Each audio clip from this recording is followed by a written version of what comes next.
నమస్కారం. పవన్ కళ్యాణ్ గారు king maker అవుతారు, కింగ్ కూడా అవుతారు. అందులో డౌట్ అక్కర్లేదు. ఏ సమయానికి ఆ సమయంలో ఆ రోల్ పోషిస్తారు. ప్రస్తుతం ఆయన అనుకున్న సంకల్పం ఏంటంటే వైసీపీ వ్యతిరేక ఓటు చేరటం వల్ల 2019లో వచ్చిన భారీ ఘన విజయం లాంటిది మరలా వైసీపీకి రాకూడదు, మళ్ళీ 2014 లాంటి కూటమి ఏర్పడాలి అనేది ఆయన సంకల్పించాడు. ఆ సంకల్పాన్ని కొనసాగిస్తూ ఆయన చేసిన ప్రయాణంలో కొంత జనసేన ఒక రకంగా చెప్పాలంటే సర్దుకుపోవాల్సిన అవసరం కూడా వచ్చింది. ఎప్పుడైనా కానీ ఒక పార్టీ సొంతంగా పోటీ చేస్తే అన్ని స్థానాల్లో వెళ్ళడానికి అవకాశం, కానీ పొత్తులో వెళితే ఖచ్చితంగా పొత్తులో ఉన్న పార్టీలు అటు ఇటుగా కొంత త్యాగాలు చేయాల్సిన అవసరం ఉంటుంది. పొత్తులో ఉన్న పార్టీ నాయకులు కూడా త్యాగాలు చేయాల్సిన అవసరం ఉంటుంది. అది పొత్తు ధర్మం కాబట్టి దాన్ని ఎవరు కూడా ఉల్లంఘించడానికి వెళ్ళదు. కాబట్టి జనసేన కూడా ఆ విషయంలో సంపూర్ణంగా అవదాల్చింది.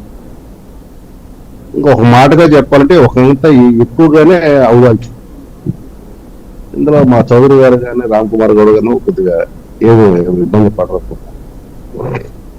కొద్దిగా ఎక్కువగానే అవదాల్చింది. ఎందుకంటే కొంత ఎక్స్పెక్ట్ చేసాము మేము. కాకపోతే మా అధినేత మాట ఎప్పుడు మేము కాదనలేదు కాబట్టి, కాదనము కాబట్టి, కాదనే పరిస్థితి ఎప్పుడు రాదు కాబట్టి మా అధినేత మాట సాగిస్తూ మేము అడుగులు వేస్తున్నాం. ఒకటైతే మీరు చెప్పిన ఉపద్ఘాతంలో మట్టికి కరెక్ట్. 2014 కూడాను వాస్తవానికి జగన్ రెడ్డికి సానుకూలమైన పవనాలు వచ్చింది.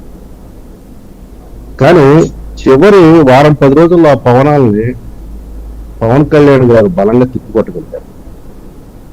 కూటమి గెలుపు ఆ రోజు ఖాయం. అయితే 5 లక్షల చిల్లర ఓట్లతో అది నిశ్చితమైంది. మొన్న 2019లో ఈ కూటమి విడిపోవటం వల్ల ఆ ఓట్ల చీలికలో అత్యధికంగా లాభపడింది వైసీపీ.